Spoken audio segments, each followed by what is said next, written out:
5 సంవత్సరాల వైసీపీ పాలనలో అధోగతి తప్ప ఏమీ సాధించలేదని తనకు మాజీ ఎమ్మెల్యే తెలుగుదేశం జనసేన బీజేపీ కూటమి ఉమ్మడి అభ్యర్థి ఆర్మిలి రాధాకృష్ణ అన్నారు.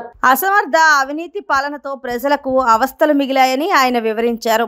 వచ్చే ఎన్నికల కోసం తెలుగుదేశం జనసేన బీజేపీ కూటమి తరపున ఆర్మిలి రాధాకృష్ణ ఇంటింటికి ప్రచారం నిర్వహిస్తున్నారని, తణుకు పట్టణంలోని 4వ వార్డు బైపాస్ రోడ్డు దగ్గర గణేష్ చౌక్ నుంచి మంగళవారం ప్రచారం నిర్వహించారు. వచ్చే ఎన్నికల్లో తణుకు అసెంబ్లీ స్థానం కోసం సైకిల్ గుర్తు మీద, నర్సాపురం పార్లమెంటు స్థానం కోసం కమలం పువ్వు గుర్తు మీద ఓటు వేసి గెలిపించాలని ఆయన అభ్యర్థించారు. ఈ సందర్భంగా ఆర్మిలి రాధాకృష్ణ మాట్లాడారు. ఎన్నికల ప్రచార కార్యక్రమంలో భాగంగా తణుకు పట్టణంలో 4వ వార్డులో ఇంటింటికి ప్రచార కార్యక్రమాన్ని నిర్వహించడం జరుగుతుంది. ముఖ్యంగా ఈ ప్రచారంలో 5 సంవత్సరాల వైఎస్ఆర్ కాంగ్రెస్ పార్టీ ప్రభుత్వం పట్ల ప్రజల్లో తీవ్రమైనటువంటి అసంతృప్తి కనిపిస్తుంది. ప్రజలందరూ కూడా స్వాగతం పలుకుతూ, ముఖ్యంగా మహిళలందరూ కూడా పెద్ద ఎత్తున ముందుకు వచ్చి మాకు స్వాగతం పలుకుతూ, వారందరూ కూడా తెలుగుదేశం, బీజేపీ, జనసేన కూటమి అభ్యర్థిగా నన్ను గెలిపించడానికి సంఘీభావం ప్రకటించి వారందరూ కూడా ముందుకు వస్తున్నందుకు ధన్యవాదాలు తెలియజేసుకుంటున్నాను.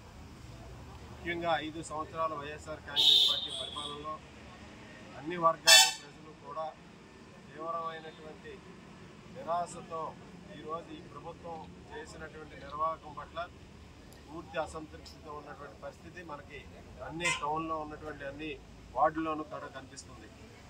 ఈరోజు అభివృద్ధి అనేది లేకుండా, ముఖ్యంగా వార్డులకు సంబంధించి పారిశుద్ధ్యం కానీ, డ్రైనేజీలు క్లీనింగ్లు కానీ ఇటువంటివి ఏమీ లేకుండా, రోడ్లు కూడా చాలా చోట్ల నిర్వహణ లేక పాడైపోయినటువంటి పరిస్థితుల్లో ఈరోజు ప్రజలందరూ కూడా ఈరోజు అసౌకర్యానికి గురవుతున్నటువంటి పరిస్థితి. రాబోయే రోజుల్లో తణుకు పట్టణాన్ని క్లీన్ అండ్ గ్రీన్ టౌన్గా మాస్టర్ ప్లాన్ అభివృద్ధి చేసి తణుకు పట్టణాన్ని నెక్స్ట్ లెవెల్కి తీసుకెళ్లే విధంగా కూడా కృషి చేస్తాం. తెలుగుదేశం, జనసేన, బీజేపీ ప్రభుత్వం సహకారంలో తణుకు పట్టణాన్ని గతంలో ఏదైతే నియోజకవర్గాన్ని అభివృద్ధి చేసి నెంబర్ 1 స్థానంలో 2014 నుంచి 19 వరకు చంద్రబాబు నాయుడు గారు ఇచ్చినటువంటి ర్యాంకింగ్స్లో నెంబర్ 1 స్థానం సాధించాము. అదేవిధంగా రాబోయే రోజుల్లో కూడా తణుకు నియోజకవర్గాన్ని అభివృద్ధి సంక్షేమ కార్యక్రమాల అమలులో మొదటి స్థానంలో నిలబెట్టడానికి సాయశక్తిలా కృషి చేస్తామని ఈ సందర్భంగా తెలియజేస్తాం.